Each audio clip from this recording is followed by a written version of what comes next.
Fala aí pessoal, tudo bem com vocês? Espero que sim. Estamos aqui lá na praia de final, sentado já depois do rolezinho. Vou aproveitar para falar aqui rapidinho com vocês sobre a treta que rolou nesse dia de Natal aí com essa hashtag Bolsonaro traidor, estimulada pelo Nando Moura e por outras pessoas, né? O pessoal do antagonista também acabou fazendo um baita de um papelão. O fato é que assim, é tão rápido quanto essa narrativa, né? A milésima narrativa de que o Bolsonaro seria um traidor do povo, a milésima narrativa tão rápido quanto ela subiu, ela igualmente caiu. E fica aqui algumas lições, né? Eu acho que muita gente ainda não teve nem tempo de entender o que aconteceu, então eu vou explicar o que houve e vou abordar aqui outros detalhes também que a gente pode aprender com esse fato, tá? E que são importantes para a gente evitar cair em narrativas futuras. Bom, o que aconteceu, gente, foi o seguinte: o Bolsonaro, no dia 24, véspera de Natal, sancionou o tão esperado pacote anticrime, né? Um dos pacotes mais esperados de seu governo. O que acontece é que esse pacote, né, ele foi enviado para a Câmara fez um monte de modificações, inserindo coisas que a população não pediu, claro, né, eles sempre fazem isso, e o Bolsonaro, na hora de sancionar, fez uma série de vetos, né, e o Moro, claro, orientou o Bolsonaro a respeito desses vetos. Foi o Moro que falou: pô, presidente, veta aqui, eu acho que foram 25 ou 26 itens, né, que o Moro orientou o Bolsonaro a vetar. Bolsonaro vetou quase tudo, deixou só um único item de fora, e esse item foi o pivô de toda essa confusão, tá? Porque esse item é o item que cria o chamado juiz de garantias, que até ontem quase ninguém tinha ouvido falar, né? Só quem entende um pouco disso são pessoas do meio jurídico, mas o cidadão comum quase nunca ouviu falar disso daí.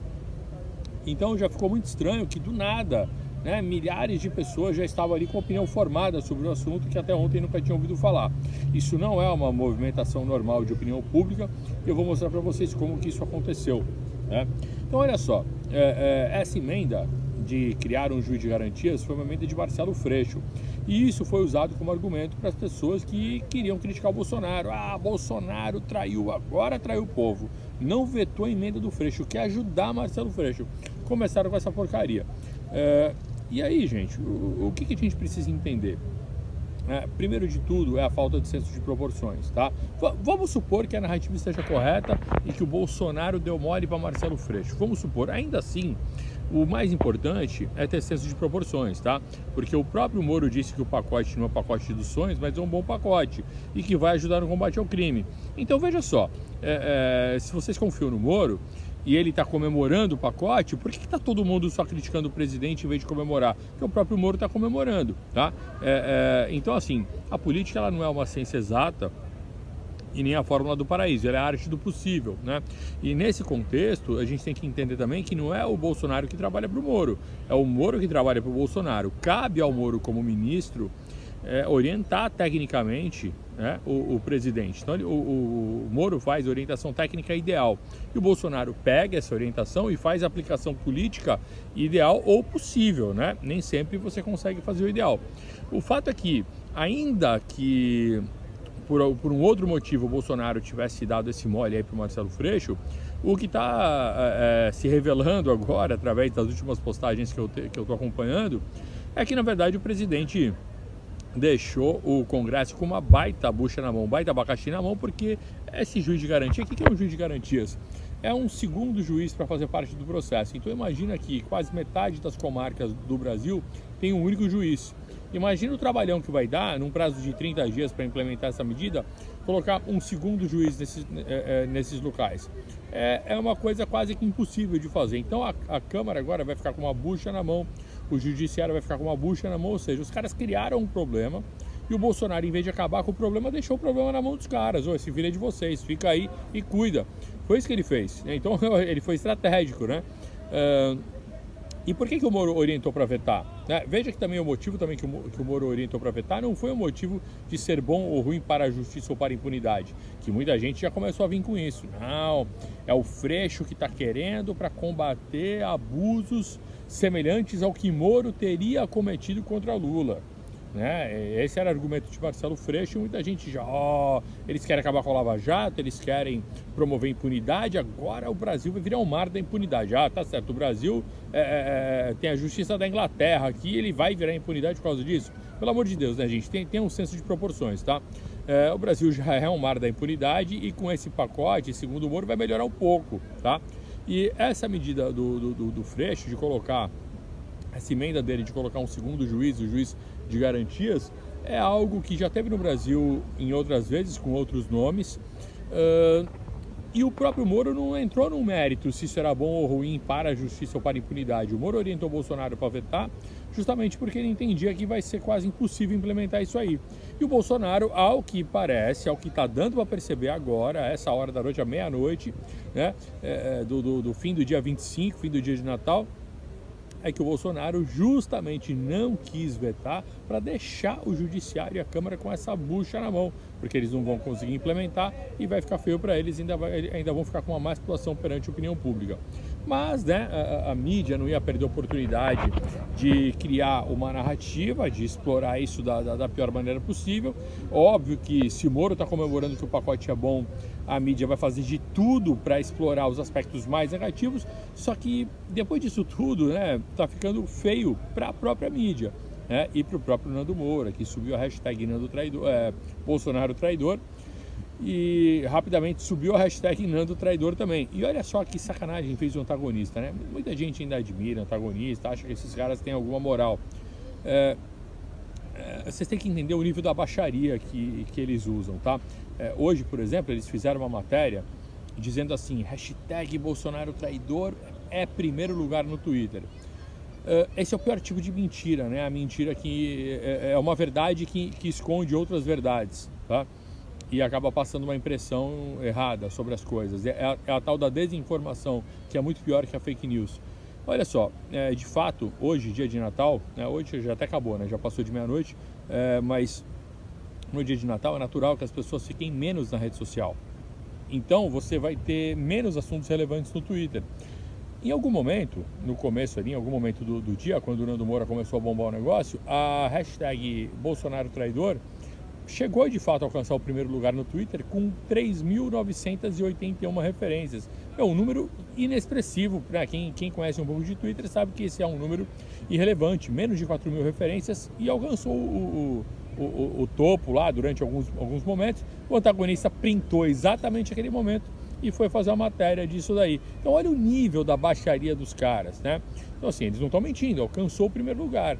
Mas poxa, durante um pequeno espaço de tempo e com um número irrelevante que só foi possível de acontecer num dia como o do Natal, porque as pessoas estão mais com as suas famílias do que fazendo treta em Twitter, caramba. Tá? Então olha o nível da sacanagem. Aí depois ainda tem gente que dá moral para antagonista, tá? Bom, e como se isso não bastasse, né? Muitas pessoas ainda começaram a ficar discutindo o assunto. Bolsonaro acertou, Bolsonaro errou. Aí começa a surgir um monte de especialista para analisar o negócio, né? Como se fossem grandes entendidos do assunto. Então, assim, a parte jurídica, né? Eu tentei acompanhar. Quando vieram me pedir para fazer uma análise, eu comecei a tentar achar as discussões jurídicas. E eu vi que a discussão jurídica era complicada. Por quê? Porque tem gente a favor e gente contra. E nem era esse o ponto que o Moro estava tocando. O ponto era a forma de você colocar isso em prática, que seria quase impossível, e por isso ele orientou o veto, e por isso mesmo que Bolsonaro não vetou. Bolsonaro quis deixar o negócio não para atrair o Moro, ele usou a orientação do Moro a favor do jogo político. É isso que as pessoas têm que entender. Ele sacaneou a Câmara, sacaneou o pessoal da Justiça, que vai ficar agora, como é que faz para implantar isso daí, deixou todo mundo com um problema na mão, e agora o filho é deles, eles que se virem, tá? Então é uma estratégia política, e o Bolsonaro usou aquilo que Moro deu para ele, né? Mas o Moro só pensou na parte técnica. Pô, isso aí não vai dar muito certo, é melhor vetar. O Bolsonaro falou, mesmo, não vai dar muito certo. Mas no colo de quem? No colo desses caras? Deixa lá com eles então, né? Como é que é aquele ditado? Quem pariu o Mateus que o embale? Então, foi isso que o presidente fez. Então, minha gente, na medida em que cai essa narrativa, né, tão rápida quanto ela surgiu, vai ficando claro quem são os verdadeiros traidores, vai ficando claro quem são os de ejaculação precoce aí, que querem dar opinião de tudo de maneira rápida antes de se informarem de verdade. E vai ficando claro também que parte de certos problemas que acontecem na direita é porque algumas pessoas, infelizmente, vivem de gerar views. E alguns canais, para gerar views, eles estão sempre alarmando as pessoas, né? Estão sempre se aproveitando desse senso de que, caramba, alguma coisa vai dar errado, não é possível que o Brasil tá dando certo. Então eles vão ficar alarmando os seguidores com muito barulho e pouco conteúdo, tá? tá? Infelizmente é isso que tem acontecido.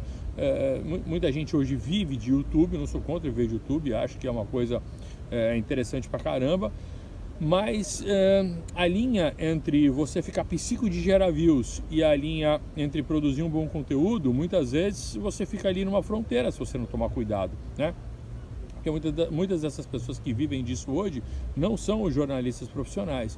Então é muito fácil eles passarem do ponto, né, dessa fronteira entre gerar views e produzir conteúdo. Ou seja, eles ficam mais preocupados em views do que em conteúdo, vão acabar produzindo um conteúdo mais raso e um conteúdo pautado justamente pelas discussões geradas pelos clickbaits, geradas pelos antagonistas da vida, as Cruzoé e outras porcarias que não tem um compromisso. O compromisso desses caras, já falei aqui pra vocês, é detonar a parceria Bolsomoro, que é uma parceria que tá dando certo pra caramba, né? E se continuar esse ritmo combatendo o crime, no ritmo que já está, mesmo sendo de maneira imperfeita, porque não dá para esperar um negócio perfeito, tá, gente? Mesmo da maneira imperfeita que tá, se continuar nesse ritmo, o Bolsonaro vai ficar imbatível para 2022, mesmo que Moro não seja o vice dele. Mesmo que Moro vá parar para ministério, para STF, para qualquer outra coisa, continue no ministério, seja vice, não importa.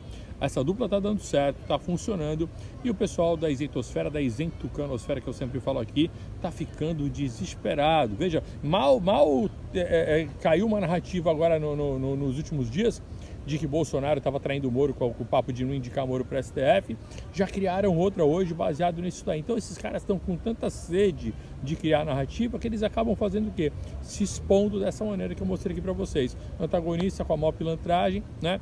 Printando ali um momento totalmente inexpressivo da hashtag Bolsonaro traidor e muita gente gerando conteúdo para seus canais a partir disso daí, em vez de se informar, em vez de tentar produzir algo mais útil, mais pertinente, né, para combater a desinformação, que eu entendo que é o principal para a gente poder ter um amadurecimento aí nessa militância da direita e colaborar com o movimento conservador aí pelo Brasil, que é o que a gente precisa, amadurecer essa galera e não ficar alarmando todo mundo como se o mundo fosse acabar, como se fosse dar tudo errado. Isso aí não ajuda ninguém, apenas enche o bolso de algumas pessoas, tá bom?